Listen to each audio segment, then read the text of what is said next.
Irmãos, então vamos começar nosso estudo essa noite. Vamos nos dirigir a Deus em oração primeiro.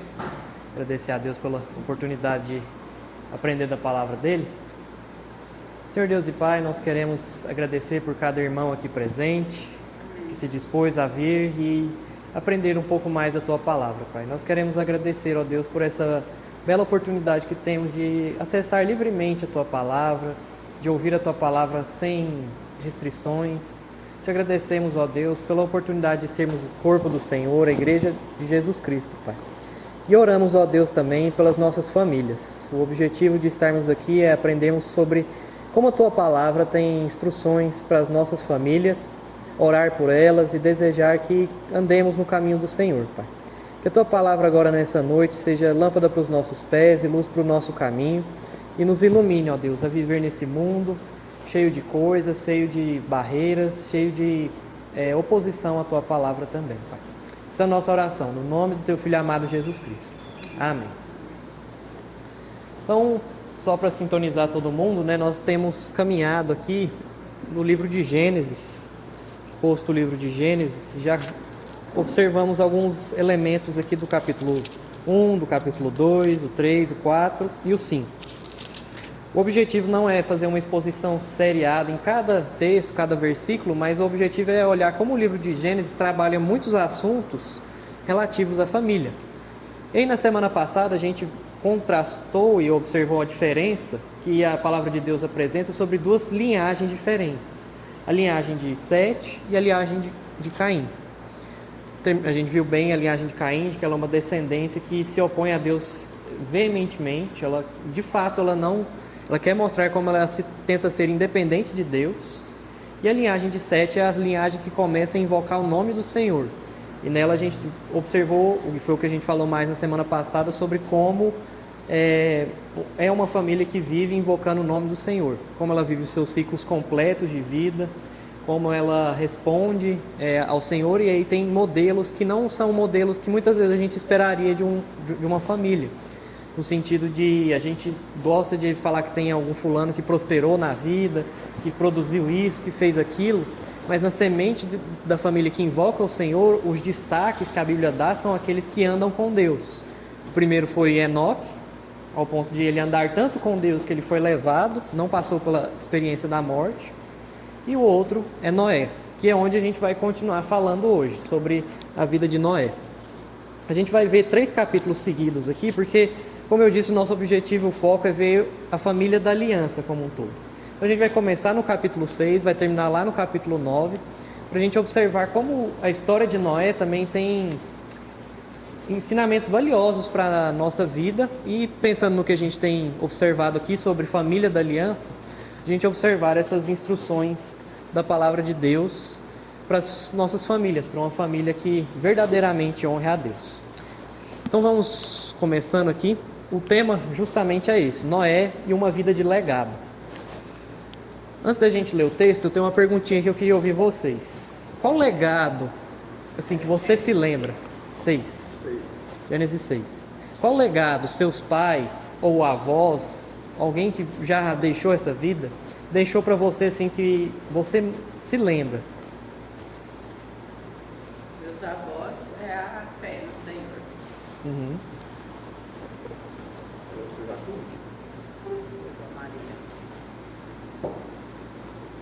Não precisa ser só religioso, assim, um legado, às vezes uma receita, uma forma, uma frase que ele sempre dizia assim para você. Que legado? Eu lembro mais do meu avô, só ele descartando. Ou dos seus pais também. Aí meu pai depois.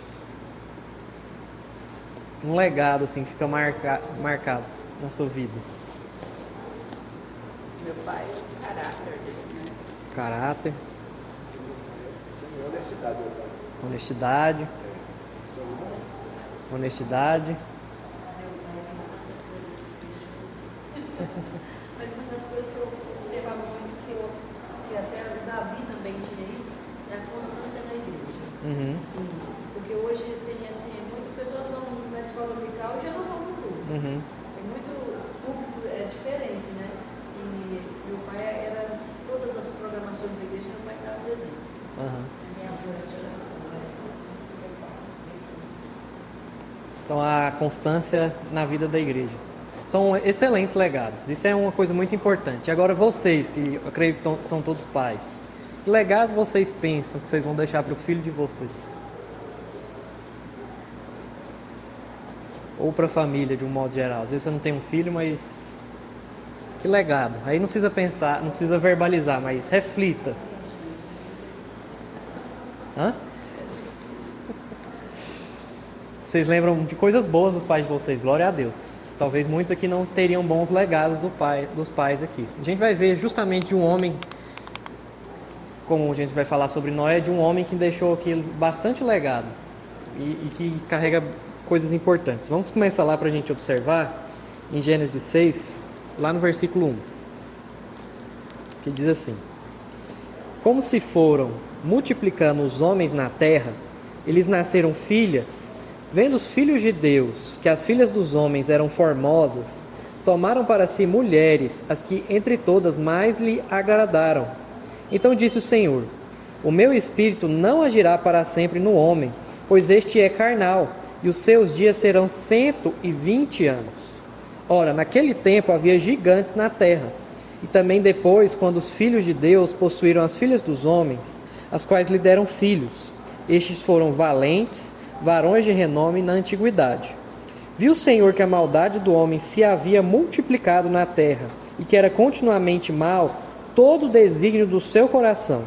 Então se arrependeu o Senhor de ter feito o homem na terra, e isso lhe pesou no coração. Disse o Senhor: farei desaparecer da face da terra o homem que criei, o homem e o animal, os répteis e as aves dos céus, porque me arrependo de os haver feito. Porém, Noé achou graça diante do Senhor. Eis a história de Noé. Noé era um homem justo e íntegro entre os seus contemporâneos. Noé andava com Deus. Gerou 3 filhos, Sem, Cã e Jafé. Até aqui. Vamos lá para a gente observar um pouquinho desse texto. A gente tem caminhado aqui nos estudos em Gênesis e a gente viu que um dos mandatos que Deus nos deu é um mandato social. Vocês se lembram o que é esse mandato significa? É.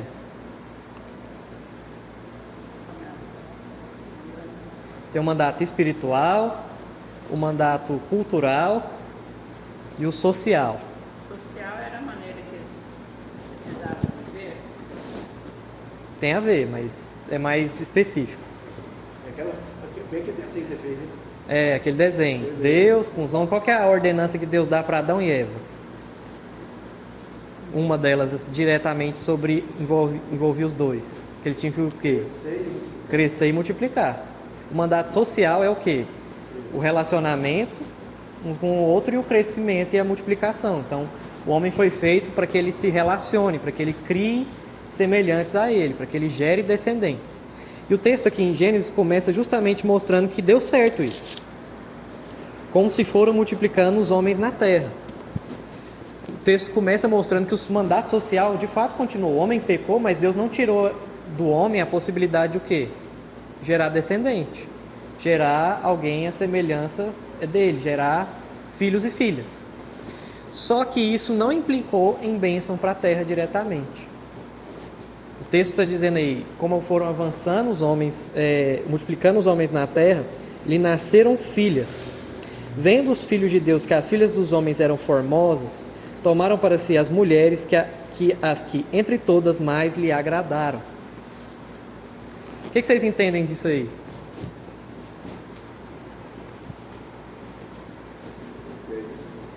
O que você entende aí do versículo 2?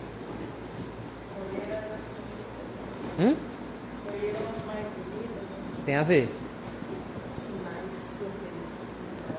Os que mais lhe agradaram, né? Tá aí o texto ali, é bem sensual a questão mesmo. É só o exterior. Só o exterior. Mas aí tem uma expressão muito curiosa aí. Talvez vocês passem desapercebido. Filhos de Deus e filhos dos homens. O que é isso aí? É porque na verdade não era porque era famosa, não, mas tinha um relacionamento com Deus. Como é que é? Esses filhos que tinham um relacionamento com Deus, por isso que era mais famosa, mais que escolheu elas, escolheu essas pessoas? Ah, tá. Ó, vamos lá. Vendo os filhos de Deus que as filhas dos homens eram formosas. Quem são esses filhos de Deus? Como se fossem os ímpios e os justos. Pode ser isso. Os justos são os filhos de Deus, como se diz, viram as filhas dos filhos Da serpente. Essa é a resposta mais óbvia, né? Os filhos de linhagem de Sete. Vocês então não acreditam que é anjo, não, né? Hã? Os anjos tiveram relação com as mulheres. Não. Muita gente pega esse texto, isso aí é importante, porque tem instruído que às vezes vocês estavam pensando na linha correta. É uma forte corrente até de gente boa, que é cristã mesmo, que diz, que entende que essa passagem foi o quê? Os filhos de Deus eram os anjos que vieram a ter relações com as mulheres. Mas o texto não está falando muito sobre anjo aí, até porque o sentido que ele quer dar é que houve uma depravação da humanidade. O texto está falando que quem foi julgado não foi os anjos. Quem foi julgado aí, que Deus se arrependeu de ter feito, foi quem? O homem. Então esses filhos de Deus, possivelmente, e a maioria dos teólogos entendem assim, que é a linhagem de Sete, a linhagem que escolheu invocar o nome de Deus. E observando para as filhas dos homens, que elas tiveram filhas, é interessante, se você observa lá na descendência de Caim, não fala que ele gerou filha. Não tem menção a respeito do nascimento de filhas para Caim, até agora, em que ele diz, foram se multiplicando os homens na terra e lhes nasceram o quê? Filhas. E começou o que aconteceu? Os filhos de Deus começaram a observar as filhas dos homens. Possivelmente o que a dona Ivone falou, a semente que serve a Deus, a semente da mulher e a semente da serpente, que não serve a Deus. Isso tem muito a ver também com o resto da Bíblia, que várias vezes o povo de Deus vai sofrer pecados porque começaram a fazer casamentos mistos. Casamentos mistos na Bíblia tem o sentido de casar-se com alguém que não professa a mesma fé. Ou, naquele período, era casar com o povo de outra nação. O que o texto está querendo, no final, mostrar para a gente é que há uma depravação. À medida em que o homem foi avançando, ele foi se depravando moralmente. E isso começou com uma união errada, com base em julgo, que a gente fala em julgo desigual. Porque Deus sempre falava para o povo dele, para não se misturar com aquele povo daquela terra, principalmente quando for para Canaã, né? Isso é desde o início ali. O texto de Gênesis ele foi escrito para quem? Para o povo que estava no deserto, o povo que estava chegando na terra prometida. Então eles precisavam saber como foi a origem das coisas. E aí Deus inspirou Moisés para escrever. E aí ele diz, olha, os filhos de Deus, então, são os filhos da linhagem que invocava a Deus, passaram a ter relações ou se envolver com as mulheres. Por quê? Porque elas eram formosas, ou seja, o que motivou eles foi o desejo pela aparência, pela sensualidade, pela carnalidade aqui. Isso vai corromper toda uma geração de pessoas. O resultado disso é que há má escolha, gera uma mistura entre as sementes, e o resultado é o crescimento da maldade na terra.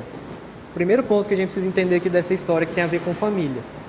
Quando nós relaxamos nesses mandamentos do Senhor, tem consequências para a nossa posteridade.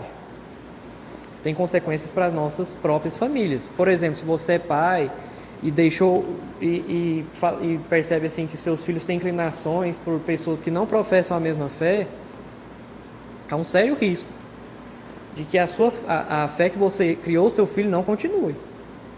E há sério risco de que as gerações que vão seguir, elas também o quê? Não amem ao Senhor. E consequentemente o quê? Sejam más.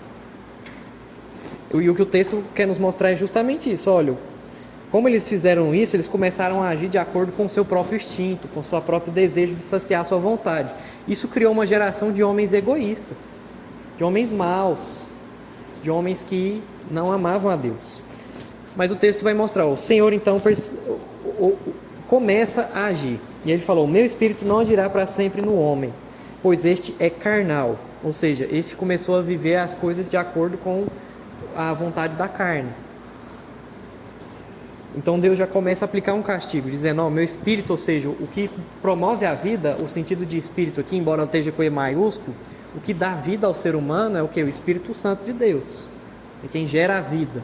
Quem gerou a vida em Adão foi quando Deus soprou nas narinas de Adão. E esse passou a ser o que? Alma vivente. É o que fala lá no texto.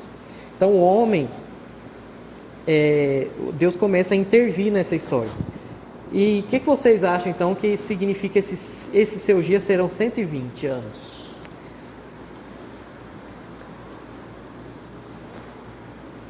Porque antes eles viviam 900 anos, uma coisa assim? Sim. Tem alguma coisa a ver? Não sei. Vocês acham que é porque Deus limitou a idade do homem a 120? Mas e se a gente encontrar alguém com 120, mais de 120? Você acha, amor? Enfado e... Hã? Enfado e tudo mais? É câncer e enfado, né? Mas assim, eu já vi, tem até um que virou famoso aí, que virou o terror do INSS. Mais de 120 anos, 125 anos. E aí? A palavra de Deus está falhando? O que esse texto quer dizer? O próprio Noé tinha 500 anos.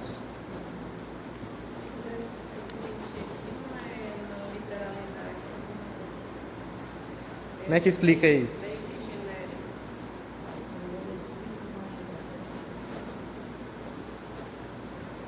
Pensem um pouquinho. Não sei. O objetivo também é quebrar algumas interpretações meio automatizadas do texto também. Pensa no seguinte, Deus está fazendo o que com o homem aí? Aplicando o que? Deus está... Hã? Uma punição? O que vem antes da punição? Deus está limitando, né? O que vem antes da A ação punição? dele. A bênção. Hã? A bênção. Não, antes da punição. Quando você vai... A repreensão. Repreensão. A ideia de 120 anos é que Deus estaria dando para a humanidade, naquele período, um tempo de 120 anos. Esse é o melhor entendimento do texto. É Deus dando um aviso. Eu estou dando a vocês 120 anos para o quê? Para vocês cessarem com esse mal. Então é como se Deus antes de já chegar com o dilúvio, Ele não chegou simplesmente já jogando água na terra e matando todo mundo. Ele avisou da maldade. Ele agiu com graça. Porque o objetivo de Deus nunca é ferrar com a humanidade. Como se diz, avisou e o povo não escutou. Exatamente. As pessoas pensam que Deus é um Deus mau. Ele está dando tempo, Ele deu um prazo de 120 anos para a humanidade. Então a ideia do texto é essa. Não é que Deus limitou a idade do homem a 120. Lógico que depois do dilúvio vão passar a viver menos. Mas que Deus está... O próprio Moisés vai viver esse período aí, mais que esse período. Abraão vive bastante também, mas é o que? Como um sinal de que Deus está visando. Como se hoje nós temos o nosso tempo também até a vinda de Jesus. Exatamente.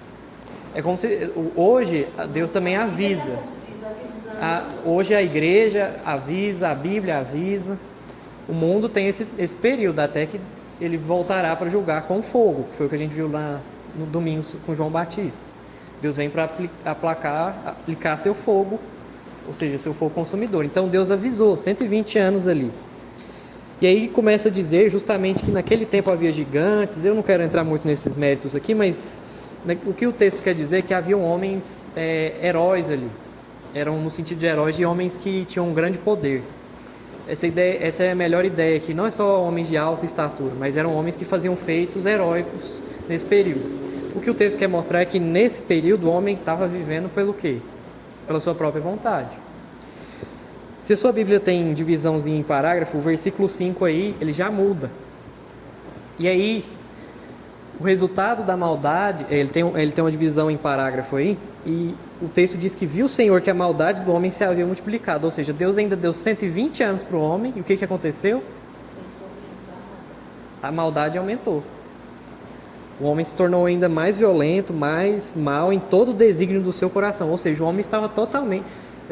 É como se pegasse um jornal que a gente pega aí desses da 6, que só tem coisa ruim, duplica a maldade. O tanto é que a própria Bíblia, para retomar a ideia de maldade no mundo, vai dizer que nos últimos dias os homens serão como no período de Noé. Serão maus em todo desígnio, vão fazer de acordo com aquilo que segue o seu coração. Ou seja, então Deus vendo tudo que aconteceu, seu coração se entristece profundamente ao ponto dele olhar para essa humanidade e querer dizer assim, eu me arrependo de ter feito a humanidade. Não no sentido de que Deus se arrepende como nós, de que Deus vai mudando de vontade. Mas quando ele apresenta isso no texto, ele quer mostrar para nós que Deus estava tão chateado, tão triste com o curso que a humanidade tomou, que ele falou, eu vou exterminar. Vou agir. E é Deus agindo que essa história nos mostra assim, parece que então tudo vai caminhar para o final e a humanidade vai acabar. Até que então aparece um personagem muito importante aqui, que é Noé. O versículo 7, eu vou fazer desaparecer, assim, basicamente tudo. Porém, o versículo 8, Noé achou graça diante do Senhor. Noé, Deus derramou graça sobre Noé.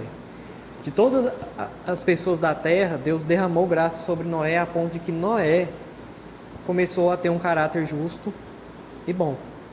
E foi através da graça que Deus moldou o caráter de Noé para que ele andasse de forma correta. O texto não diz que forma seria essa, mas a gente pode perceber pelas inclinações dele, é que era um homem que de fato vivia sua vida com base na fé. Hebreus vai explicar melhor isso lá na Galerias dos Heróis, que Noé era um homem que vivia com base na fé, que servia ao seu Senhor. O resto do texto todo vai nos mostrar isso. Deus manda ele fazer uma arca em um momento que não chovia na terra. Ainda tinha esse aviso para o povo, né? Não só foi o aviso dos 120 anos, mas também um aviso de que um homem começou a construir uma arca e avisava, o negócio vai ficar ruim, vai complicar. E o homem continuou, persistiu na maldade. Ou seja, Deus derramou graça em Noé. E com isso, Deus agindo com graça para a humanidade se arrepender, é que começa a acontecer coisas. Então é a graça de Deus que começa a agir em um homem específico. Quem estava aqui semana passada vai lembrar que Noé era esperado justamente como uma promessa de que ele traria paz à terra. Esse vai nos trazer alívio do nosso como diz o seu pai ali, esse vai consolará dos nossos trabalhos e das fadigas de nossas mãos, nesta terra que o Senhor amaldiçoou. Noé vai trazer esse alívio, era o esperado para a terra. Então, é a graça de Deus que começa a agir em um homem específico, e foi porque Noé foi movido por essa graça de Deus que ele se tornou um homem de caráter. É muito importante isso, é porque Deus agiu no coração desse homem que ele foi capaz de agir de forma totalmente contrária às pessoas da sua época. Ele não começou a agir como as pessoas da sua época, seguindo os seus próprios desejos, seguindo suas próprias intenções do coração. E Deus vai usar dessa família para ser um instrumento de salvação do mundo. Então o primeiro legado que a gente observa disso é que Deus, quando usa de sua graça na vida de famílias, ou de um representante em específico, ele usa famílias inteiras para salvar. Ah, mas todo mundo morreu. Mas se os filhos de Noé falam, não pai, você está louco, não tinha descendência. Os filhos obedeceram e estiveram ali debaixo da autoridade de seu pai, porque observavam o caráter de seu pai, que era um caráter o quê? Dominado por Deus. Estão entendendo? Está claro? Então Deus usa uma família para ser instrumento de salvação no mundo. Isso é muito interessante porque isso ainda ocorre hoje. Às vezes a gente pensa que não, mas ainda de certa forma a gente vive em dias muito semelhantes aos dias de Noé. Tem só mais uma coisa importante para falar aqui. Então antes de eu passar para lá, a gente vive em dias semelhantes aos de Noé. As pessoas são tendenciosas a inclinar só o desejo do seu próprio coração, a servir só o que querem, a desejarem somente aquilo que lhes satisfazem. A própria constituição de famílias hoje virou uma coisa famosa aí de uma que foi expor uma traição em rede nacional.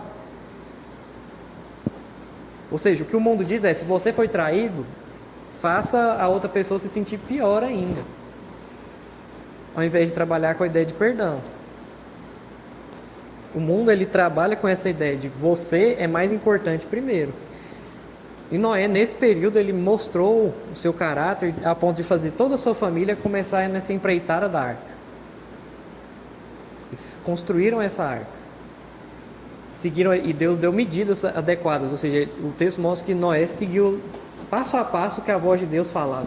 Noé era um homem cuidadoso em obedecer a palavra de Deus, em demonstrar o reflexo da palavra de Deus na vida dele.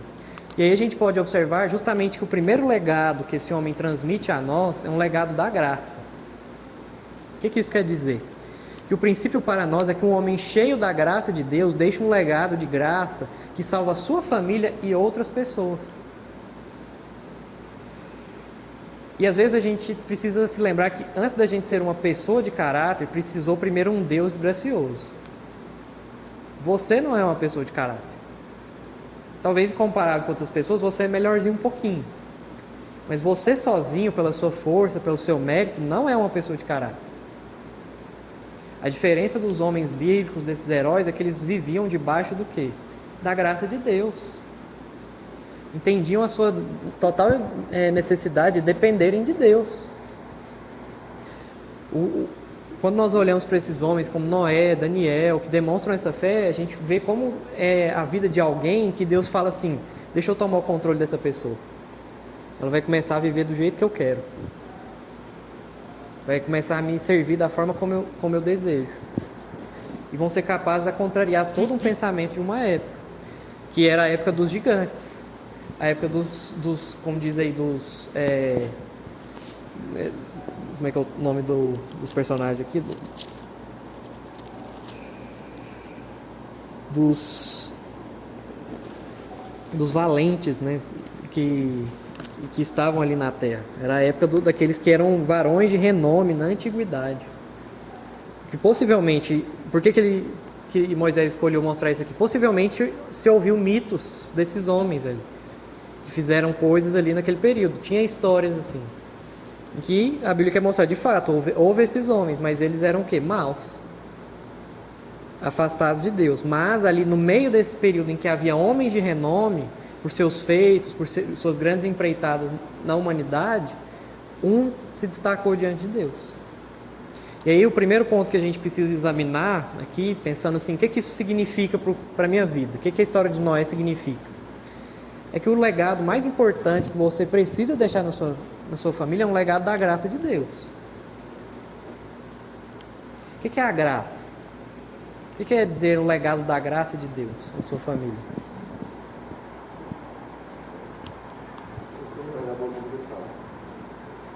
Algo que você não merece, você... Isso. Você não merece, mas você recebe. Mas como que isso se dá assim? Como você deixa um legado disso na sua família? Instruindo ela a viver a vontade de Deus. Um ponto. Ensinando. O que mais? Esse é um ponto extremamente importante. Porque não adianta você falar, filho, você precisa depender de Deus. Aí na hora que faltou um dinheiro, meu Deus, o que vai ser de mim, não sei o quê. Aí seu filho está ouvindo você falar, você precisa depender de Deus, e vê você extremamente desesperado na hora que o negócio aperta. Isso não é um legado da graça. Isso não é um sentido de você mostrar assim que você confia na providência de Deus em todos os momentos. Começa aí. E lógico que nunca vai faltar também instrução. As duas coisas elas têm que andar juntas. É você ensinar seus filhos também a lidarem com o erro dos outros. Como? Geralmente a gente é muito intolerante com as pessoas. Mas se Deus fosse agir também da mesma forma que às vezes a gente age, a situação ia ser complicada. Então a gente tem que deixar um legado da graça. É o viver completamente dependente do sentido de que o quê? Deus está fazendo tudo por nós. Quer dizer que eu fico de braço cruzado? Que Deus está fazendo tudo por nós? Eu fico de braço cruzado, parado, sentado? Eu acho que o possível e até mesmo o possível faz assim, o possível eu faço, e o impossível eu faço. Mas até o possível é ele que dá. Exatamente. Nossa, então a gente tem que agir clara. Veja assim, Noé, por exemplo, Deus falou, não, eu vou escolher você, Noé, para fazer uma arca. Aí ele ficava lá e ficava esperando a arca descendo do céu. Qual que é o sinal que você demonstra que vive debaixo da graça? É a obediência. Quando você ouve a voz de Deus e fala assim, vou te obedecer. Por quê? Porque o Senhor está dando tudo para mim. O próprio Deus vai conduzir os animais ali. Um ato de mostrar assim, olha, Noé, você vai cuidar disso, mas é eu quem vou mover esses animais até a arca. Mesmo que as pessoas nos achem loucos, né? E mesmo que nos achem Noé louco, louco naquele período, ele ainda prega. É o que o apóstolo Pedro vai interpretar essa história. Noé ainda prega até hoje. mesmo que hoje eles nos achem antiquados, porque hoje se falar casamento, aí eles ficam com ódio da gente, acham que a gente está sendo homofóbico, não sei o quê, né? Então a gente mesmo que Exatamente, a gente tem que ser... a gente assim, A gente tem que ser fiel à palavra, em todos os sentidos. Ó, esse é o modelo de casamento, é assim que se relaciona um homem com a mulher. É assim que os filhos vivem. Hoje em dia, por exemplo, os pais vivem totalmente para servir seus filhos. Isso está errado. Os pais não vivem em função dos filhos. Então a gente precisa remodelar o nosso sentido de... Por mais que às vezes a gente pense, isso não vai dar certo.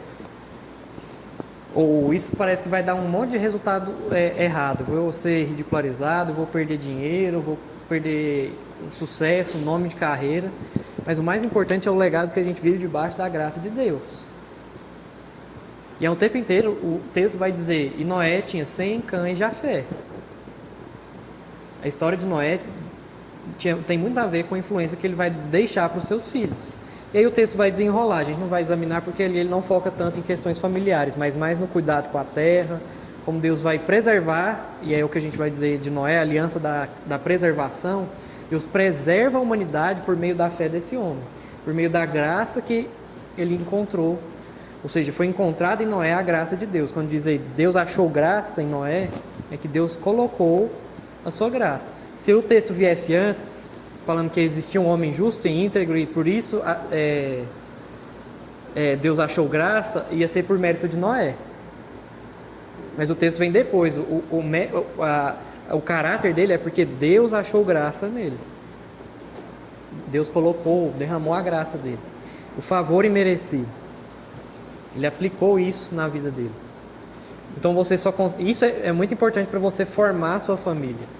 Você só consegue ser uma pessoa de caráter, de amor, de respeito, de integridade, se você está debaixo da graça de Deus. Se você confia no que Cristo Jesus fez por você. Para aí você ouvir a voz de Deus e falar assim, agora eu vou obedecer. Porque você entende o que Deus fez. Veja a graça de Deus aplicada na vida de Noé. Noé era para morrer junto com todo mundo. Mas Deus escolheu derramar a graça dele sobre esse homem. E ele não iria morrer. Não naquele momento.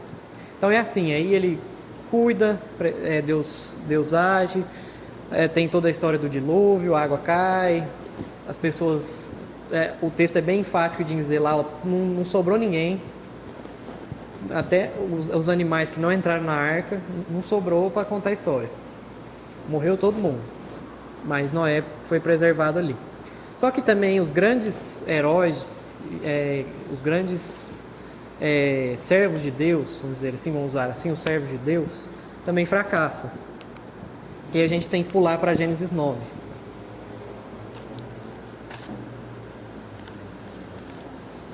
Quem viveu 900 anos, ele foi mais velho? Um monte de gente. O mais velho foi Matusalém.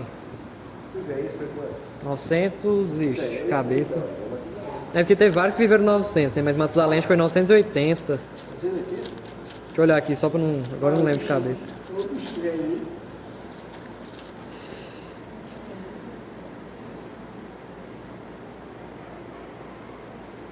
– 969.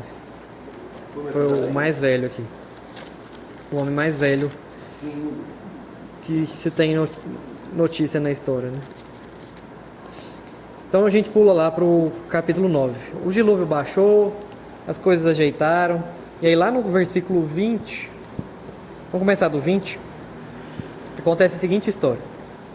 Sendo Noé lavrador, passou a plantar uma vinha.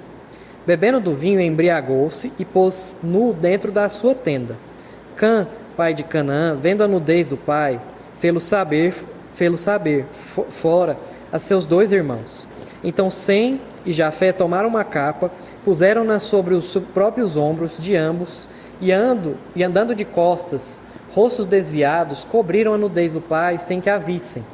Despertando Noé do seu vinho, soube o que lhe fizera o filho mais moço, e disse: Maldito seja Canaã, seja servo dos servos a seus irmãos. E ajuntou, Bendito seja o Senhor Deus de Sem, e Canaã lhe seja servo. Engrandeça Deus a Jafé, e habite ele nas tendas de Sem, e Canaã lhe seja servo. Noé, passando o dilúvio, viveu ainda 350 anos. Todos os dias de Noé foram 950 anos e morreu. Ainda viveu muito também. Noé viveu, então foi velho, viveu 900. Não, o outro foi 960. Ah, já falou mais, né? O Matusalém viveu mais que Noé. Ah, credo. 950 anos aqui. Vamos lá. Após os acontecimentos do dilúvio, vem uma quebra de expectativa. A gente tem que imaginar o leitor que está lendo isso aí pela primeira vez. Por quê? Porque senão a gente já sabe a historinha, já sabe o que acontece, a gente já tem uma tendência a meio que perder o punch da história aqui. Igual quando você vê um filme, você já sabe o que vai acontecer, você não tem a mesma... o mesmo, às vezes não o mesmo interesse, mas o mesmo... Emoção, isso. A mesma emoção. O autor está contando, Noé é um homem justo e entregou aliança com Deus, renovação, Deus vai começar a humanidade a partir da família dele. E aí chega um momento que Noé vai fazer uma vinha. Ele é lavrador. Até aí o texto não critica ele por isso. Ele fazer uma vinha, ele tomar um vinho, não tem problema em si. O problema é o que se sucede, porque Noé começa a cultivar o vinho para alegrar o seu coração e assim acaba perdendo os sentidos da moralidade. Noé exagerou. Estava indo bem, exagerou. Enfiou a cara na caninha ali, no vinhozinho, na uvinha. Pastor, e se eu estivesse aqui hoje e estivesse bebendo, eu ia tomar comigo. E aí Noé bebe o vinho e se embriaga ao ponto dele perder o controle disso. E ele, de alguma forma, mas é interessante, esse perca de controle dele não é uma coisa que fica pública. Ele está na tenda dele, o texto deixa bem na ênfase. A tenda é como se fosse seu quarto. Era uma coisa íntima. A tenda do pai não era a mesma tenda compartilhada pelos seus filhos. Já eram filhos adultos, tá? Já eram filhos adultos e provavelmente já tinham seus filhos também. O que o texto quer mostrar aqui é como a falta de atenção que esse líder da família tem acaba sucedendo um legado de pecado para um dos seus filhos. Por isso o texto vai dizer que ao fazer isso, como sacerdote do lar, Noé deixou de atentar-se para os perigos da sua imoralidade privativa. Entende o que significa isso? Imoralidade privativa? São duas palavras meio... Aquele pecado dentro da privacidade dele. Ele não percebeu que dentro da privacidade dele, ele abriu uma porta para que uma coisa pior acontecesse. E às vezes pais fazem muito isso com os filhos. Já viu, vocês mais antigos talvez saibam mais, mas tinha uma novela depois das 11, vocês não podiam assistir. Às vezes seu pai ficava lá, seu pai e sua mãe ficavam. Tinha umas novelas lá que... E falavam, não, você não pode ver isso. Às vezes a gente está pecando com os próprios filhos assistindo uma imoralidade na televisão. Você concordando, alguma coisa. Mas assim, naquela época, assim, eu falo que minha mãe me contava, que tinha umas novelas, davam horário, você tinha que ir pra cama. Seus pais continuavam, mas você não podia ver aquilo. Porque tinha imoralidade explícita. Isso assim na questão sexual, mas há pecados que a gente fala, não, isso aqui eu estou fazendo, mas meu filho não está vendo. Ele não vai aprender comigo, não. A gente tem que tomar cuidado, porque principalmente os homens, aqui é uma palavra para homens mesmo, como sacerdote do lar, ele deixou de atentar que os seus pecados privados gerassem consequências para sua família como um todo. Oi? Eles aí pegam pra bebida. E perdeu o controle. Isso. Os filhos veem o pai bebendo, eles vão beber. Ali a gente pode aplicar isso, mas também são coisas mais simples. A gente gosta de colocar imoralidade nisso, mas às vezes assim, por exemplo, ver meu pai dirigindo depois de tomar um pouquinho. Sabe que isso é errado, mas eu acho que isso não vai gerar consequência no comportamento. Ou então, ver que seu pai mente na hora de entregar o dízimo. Pai, mas você desconta aí o imposto, vamos supor. Seu filho vai perceber que você dá jeitinho na hora de entregar o dízimo. Então, assim, a gente tem... O que com isso? Não estou querendo só dizer a bebida. A bebida é o ponto forte, que a gente tem que entender que ela é um grande perigo também. Ela não é proibida. Deus não proíbe tomar bebida alcoólica, beber algum tipo de bebida. Não é proibido. Mas o que é proibido é sempre o quê? Deixar-se dominar por isso. Gerar escândalo. São coisas que não faz parte da característica do sacerdote do lar. Então a gente tem que tomar muito zelo e muito cuidado com essa postura de pensar o que está dentro do meu privado não vai se tornar público. E consequentemente então abrir as portas para as falhas morais de um de seus descendentes. O erro de Noé ali no privado abriu as portas para o pecado de um de seus descendentes. Então a maldição que ele lançou do filho, a maldição, Maldição. foi justa ou injusta? Vou chegar lá. Devemos tomar cuidado então com elementos, bebida, entretenimento que proporcionam essa anestesia de nossas responsabilidades familiares. A gente gosta de enfatizar a bebida, mas tem outras coisas. Um pai que não vai à igreja porque tem jogo. Ou qualquer coisa porque tem um futebol ali. A campainha ligou, fala que eu não tô aqui. Essa é a clássica. Antigamente atende aí e fala que eu não tô. Hoje em dia não tem tanto isso, que no celular não tem como você fugir. Mas tinha essa também, atende e fala que eu não tô. Você vai ensinando seu filho o quê? A mentir. Então a gente tem que ter cuidado com esses elementos que dão essa ideia. Não, aqui eu tô no meu privado, posso descansar da aparência que eu tenho. Isso é muito perigoso. Porque você pode abrir portas para dentro da sua casa, às vezes seu filho ou sua mulher ou seu esposo, pecar também. Então não é só com a bebida. A bebida é um ponto muito, vamos dizer assim... A bebida Mas... foi o que ele fez, né? Oi? A falar da bebida porque foi a fraqueza. Que foi o que ele realmente caiu ali. Ele se deixou embriagar por uma das suas culturas ali. Uma das coisas que ele produzia. Então a gente tem que tomar cuidado com isso. E o que acontece? Cã aproveita das falhas de seu pai para revelar a imoralidade do seu coração. O texto diz que foi no privado, que Noé fez tudo aquilo lá, mas também mostra que foi uma atitude de quem? De Cã. Cã que foi lá bisbilhotar o que o pai estava fazendo. Possivelmente aqui o texto, assim, a gente suaviza muito essa história. Porque a palavra aqui, vendo a nudez de seu pai, não foi que ele foi lá, olhou, deu uma olhada, opa, vi meu pai pelado e saiu. Foi que ele contemplou a nudez. Alguns comentaristas até tendenciam que teve um desejo homossexual por parte de Cã. Ou que Cã abusou de seu pai de alguma forma, talvez não sexualmente, mas abusou espalhando a vergonha dele para mostrar um poder. O texto não dá muito detalhe, mas o ver aqui não foi simplesmente que ele viu a nudez do pai. O pecado não está nessa questão aqui.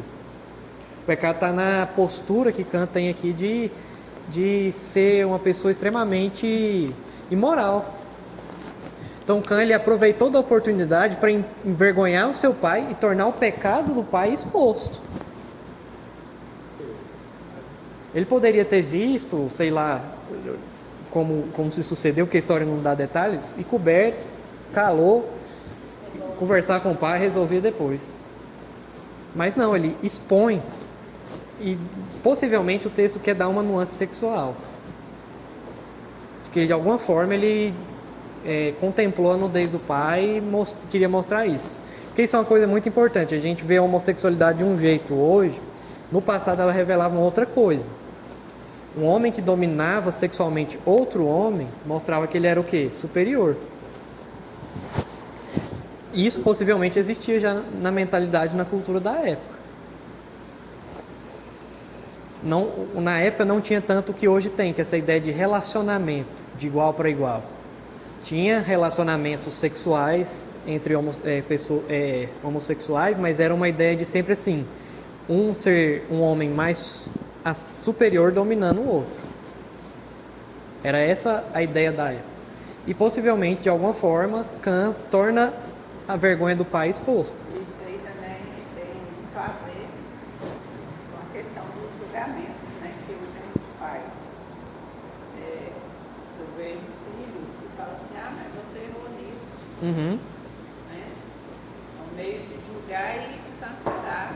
Boa E percepção. até rebaixar a autoridade do pai sobre a gente. Excelente percepção. Foi uma percepção muito boa, que eu não tinha percebido, mas você teve uma boa percepção. De que os filhos muitas vezes usam dos erros dos pais para os seus próprios erros. É o que, de certa forma, Cã está fazendo. Olha, eu fiz isso porque quem vacilou foi você. Então, Cã não era vítima do pecado do pai. Aí envolve sua pergunta, Lê. Cã não era vítima do erro do pai. Só que a gente tem que lembrar, Noé, como um servo de Deus, ele tinha que estar sempre numa postura de atenção. Quando ele bebe, perdeu totalmente o sentido. O Noé tem o seu erro e sua responsabilidade, mas Cã não era vítima do pecado do pai. Mas o pecado do seu pai abriu as portas para que ele revelasse o quê? A rebeldia do seu coração. Isso não quer dizer que quando você erra, isso eu já vi muitas mães que veem os filhos às vezes afastados, tentando achar alguma culpa nela. Não quer dizer necessariamente isso, mas que a gente tem que sempre se lembrar de que temos responsabilidade sobre as nossas atitudes com os nossos filhos. De que a gente muitas vezes pode abrir portas para eles revelarem a rebeldia deles. Mas, igual a Ivone muito bem mencionou, isso não era desculpa para Cã agir como agiu. Tanto é que os outros irmãos dele, o texto dá uma descrição bem detalhada aí de como eles foram extremamente cuidadosos para nem ver a nudez do pai. Ou seja, eles mostraram um temor assim de, olha, a gente preocupa com a reputação do nosso pai. Eles pegavam assim um com o outro assim e viravam as costas até cobrir o pai, para não ver a nudez. O texto diz que eles não viram. Ou seja, eles tinham uma postura totalmente inversa à de Cã. A de preservar a identidade do pai, a de preservar e zelar pelo pai. Então a descendência de Cã vai ser amaldiçoada. É interessante que não vai ser Cã. É o seu filho, Canaã, que vai ser amaldiçoado. Porque possivelmente o próprio Deus já havia abençoado os filhos de Noé. Então Noé não iria desabençoar ou amaldiçoar aquilo que Deus abençoou. Então ele amaldiçoa dos descendentes, que é uma descendência, essa descendência de Canaã, pela qual o resto do livro de Gênesis vai trabalhar muito, que são a descendência dos inimigos do povo de Deus. Vai ser uma descendência extremamente imoral. Amalequitas, se você olhar no capítulo 10 aí, versículo 17, Eveus, Arqueus, Sineus, Avadeus, Amareus, Amoneus, todos esses foram descendências aí que vão proceder de Cã e que vão ser descendências que vão conflitar com o povo de Israel, que é da descendência de Sem. Que vai conflitar com a descendência de Sem. Lá na frente, porque Abraão vai ser um descendente direto de Sem, pela qual o próprio Noé vai dizer, bendito seja o Senhor, Deus de Sem. O que possivelmente vai nos caminhar aqui para isso aqui é só um entendimento aqui de como a história vai seguir. É da linhagem de Sem que Deus vai separar o quê? Um povo. Vai ter a de Jafé, que também vai ser muito abençoada, que possivelmente é o que forma as pessoas na região da Grécia, mas não é essa descendência ali que vai ser escolhida por Deus para a formação de um povo. Então, a descendência de Cã é amaldiçoada e revelam que a maldade persiste no mundo. É a grande quebra de expectativa. Mesmo que Deus resetou a humanidade, Não vai ser por meio disso que o mal vai parar de existir. Vai ser por meio de uma ação necessária de Deus recomeçar a criação no segundo Adão, que é Jesus. Pastor, pelo que eu entendi ali que o senhor falou, então, os outros filhos de Cã não foram amaldiçoados, no caso, porque teve filho Cush, Misraim, sei lá, Cush e Canaã. Desse filho Dessa de Canaã, descendência ela vai ser... Essa só de Canaã que foi amaldiçoada. Que foi? Nós escolhemos uma só. Que tanto é que Cã vai gerar um grande reino ali, que é o reino de Babel, que possivelmente vai ser o reino da Babilônia. Cã, e é interessante, a descendência de Cã vai gerar grandes nações. Vão gerar os egípcios, os babilônicos, e outras grandes nações ali daquela época. Mas Noé amaldiçoou o primogênito, possivelmente, né? Que era Canaã. Não diz que é primogênito, né? Então, se não é, a gente não pode especular, né? Mas isso é muito importante, essa observação do que realizou com essas histórias dessa família para a gente aprender para nós. Por quê? Pode ser que a gente esteja trabalhando por um legado de pecado. O líder espiritual das famílias correm sérios riscos de negligenciá-la e colher graves consequências para o futuro. Vocês, pais, são líderes espirituais, maridos, líderes espirituais de todos. Você... Hã? Se tá errado. O líder espiritual da família tem que ser o homem. É ele quem tem que ser o sacerdote do lar. Tem que instruir a família. É por isso que a gente tem tantos problemas de famílias dentro da igreja, porque os homens não estão assumindo essa responsabilidade. O modelo de fé acaba sendo a mulher. E o homem vira uma coisa assim, na Bíblia, os grandes pessoas são os homens de fé. Não que as mulheres sejam descartadas. Pelo contrário, vão ter grandes mulheres de fé também. Mas nesse papel, exatamente, ele é o representante. De quem Deus presta conta sobre a sua família? A quem Deus presta conta? Ao homem. Então a gente precisa recuperar isso. Porque foi por um vacilo, uma brecha que Noé abriu no seu coração ali, que desencadeou tudo isso. Talvez mais pra frente você revelar mais sua maldade. Mas aconteceu assim. Então nós todos, como líderes espirituais da família, as mães também têm uma responsabilidade, têm que lembrar disso, que correm sérios riscos de negligenciar suas famílias, e isso pode gerar consequência para o futuro. Você, mãe, incentiva e forma sua filha toda para ser independente, fala, você não pode depender de homem, você tem que resolver todas as suas coisas, não sei o que, não sei o que, não sei o que. No final você está ensinando ela a ser uma mulher como as mulheres da época, antes de Noé. As filhas dos homens, que não servem a Deus.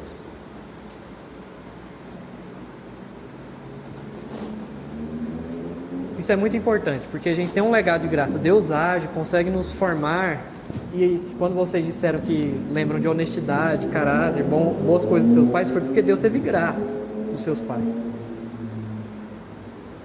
Foi porque vocês têm essas boas lembranças desses legados, foi porque Deus olhou com misericórdia. E tem que suplicar diariamente para que essa graça não cesse de vocês. Não afaste de vocês. E lembrar também para corrigir dos legados de pecado que você deixou na sua família. Não permanecer eles, porque vai ter consequência. Ah, mas está tarde, meus filhos já estão casados com seus netos. Você ainda tem os seus netos. Veja que foi um neto que foi amaldiçoado. Ainda assim, a avós tem grande influência também sobre a visão que os filhos têm, que os netos têm. E a gente precisa sempre se lembrar disso. Que tipo de legado eu vou deixar? Um legado da graça. E se lembrar que todos os seus pecados eles estão revertidos também. Deus enviou um segundo Adão para que a gente fosse salvo e regenerado. Muitas vezes a gente tem que tomar uma posição de sacrificar até os próprios influências, desejos, Sim. em prol de uma bênção futura. Sim.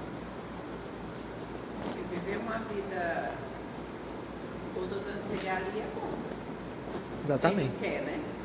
Exatamente.